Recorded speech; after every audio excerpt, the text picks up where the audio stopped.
Peter Pan and Wendy, Chapter 6. The Little House. "I have shot the Wendy," cried Tootles to the other boys as they appeared out of the hollow trees. "Look, there it lies. Won't Peter be pleased with me?" Tootles considered himself quite a hero. "Silly ass," said Tinkerbell as she darted to hide herself. The boys crowded round the body of Wendy. "But this isn't a bird," said Slightly with a scared expression. "What is it then?" said Tootles, alarmed. "I believe it's a lady," said Slightly. You must remember none of the lost boys had seen a lady because they could not recollect their own mothers. All they knew about ladies was through the stories which Peter brought home. "If it is a lady, we have killed her," said Nibs. "Peter was bringing her to us. "Very likely," said Curly. "A lady to take care of us at last," said one twin. "And now you have killed her," said the other twin. They were sorry for Tootles, but much sorrier for themselves. It did not occur to them to be sorry for Wendy. Tootles was white and trembling. He said, "Yes, I did it. I have only seen ladies in dreams, and when one really came, I have shot her. Oh, what will Peter say?" Then they heard a joyful crowing noise aloft, and they knew it was Peter returning. They tried to hide the body of Wendy by gathering closely round it, except Tootles. Peter it was. He dropped lightly beside them and cried, "Greeting, boys!" They saluted in silence. "Why don't you cheer?" he asked, frowning. "I have great news for you, boys. I have brought a mother for all of you." There was no answer.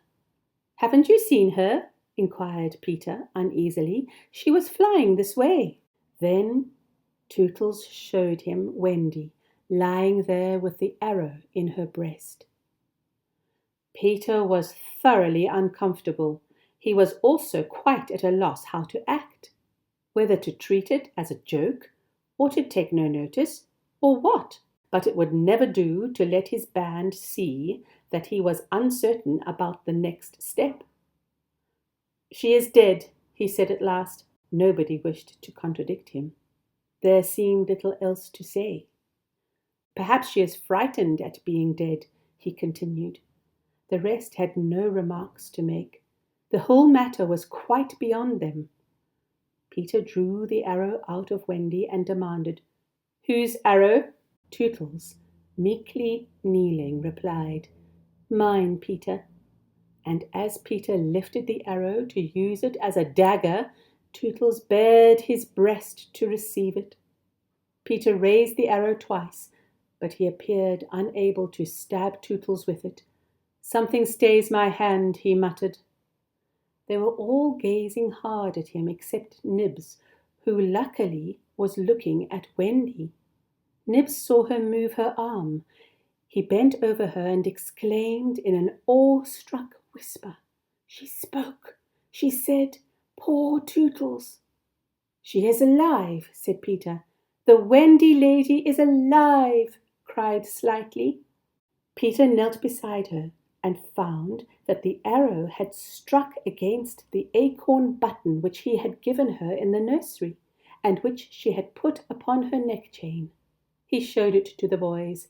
"It is the kiss I gave her. It has saved her life." From overhead there came a dismal wailing. It was Tinkerbell crying because her cruel plan had failed. The boys had to tell Peter all about it. He was very stern indeed.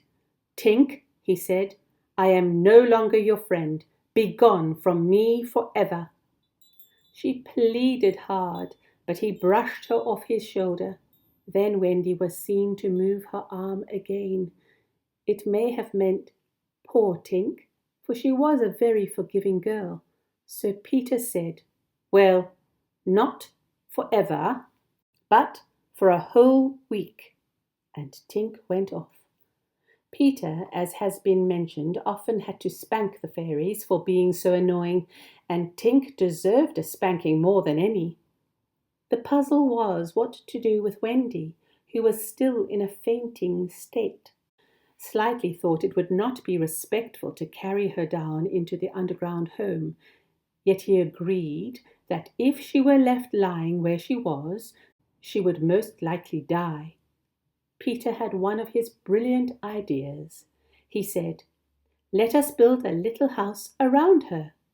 And he sent the boys hurry-scurry in every direction for building material, bedding, firewood, and the best things that they had got underground. In the midst of this bustle and commotion, there appeared 2 drowsy figures, who fell asleep between every 2 steps they walked, John and Michael. "Hello, Peter," they hailed him. "Is Wendy asleep?" "Hello," said Peter, who had forgotten that there were any such people as John and Michael. "Yes, she's asleep." Michael proposed that they should waken her to get some supper for them.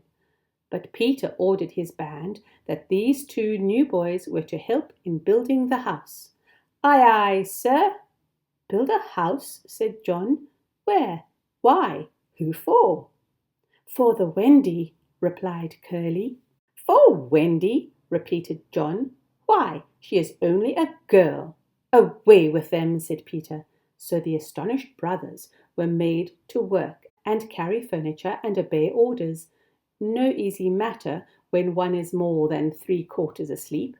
Meanwhile, Slightly pretended to be a doctor come to cure Wendy. He borrowed John's hat for this. When he appeared looking very solemn, Peter asked him, "Please, sir, are you a doctor?" "Yes, my little man," replied Slightly, who was not quite sure whether Peter would approve of this make-believe or would rap him on the knuckles. "Please, sir, there is a lady lying very ill," said Peter. "Where is the lady?" inquired Slightly, taking care not to notice Wendy at his feet. When she was pointed out to him, he said, "I will put a glass thing in her mouth," and made believe to do so. Peter waited anxiously till the glass thing was taken out. "How is she?" he asked. "This has cured her," answered Slightly. Peter said he was very glad.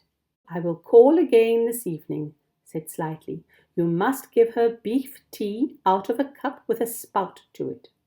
And he went away to take back the top hat to John, puffing and blowing with relief, because nobody ever knew how much it was safe to make believe with Peter. Peter did not seem to know what real was and what wasn't. But sure enough, Wendy was getting better. The noises all around her of chopping boughs and bringing furniture and building materials had roused her. The boys saw her moving and opening her mouth. Peter said, "Perhaps she is going to sing in her sleep," and he told her to sing the kind of house she would like to have. And Wendy sang with her eyes still shut. "I wish I had a pretty house, the littlest ever seen, with funny little red walls and roof of mossy green."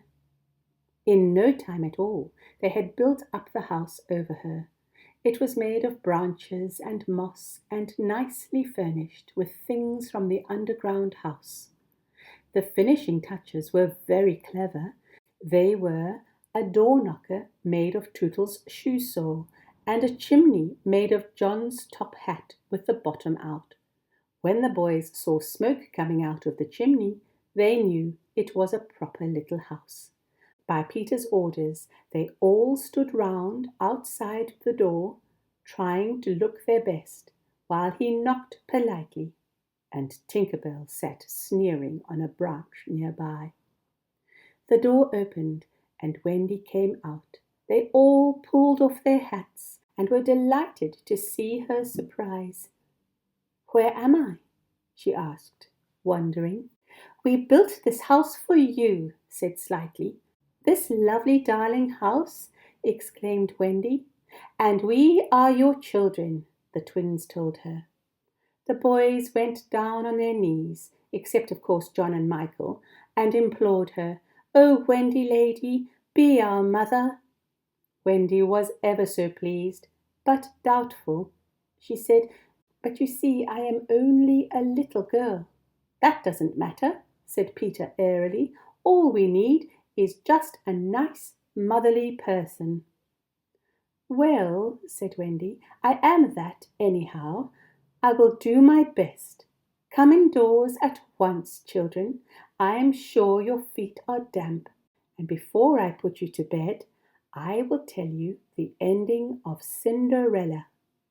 Oh, what a jolly evening they had, all squeezed into the little house with the motherly Wendy, and how delicious it was to be tucked up in bed in the home under the hollow trees. All night Peter kept guard, more or less, with a drawn sword outside Wendy's house, while the fairies, very inquisitive, peeked and pried around, while the pirates caroused and the wolves prowled in the distance. Nothing so happy and cosy as the little house looked had ever been seen in the Neverland before.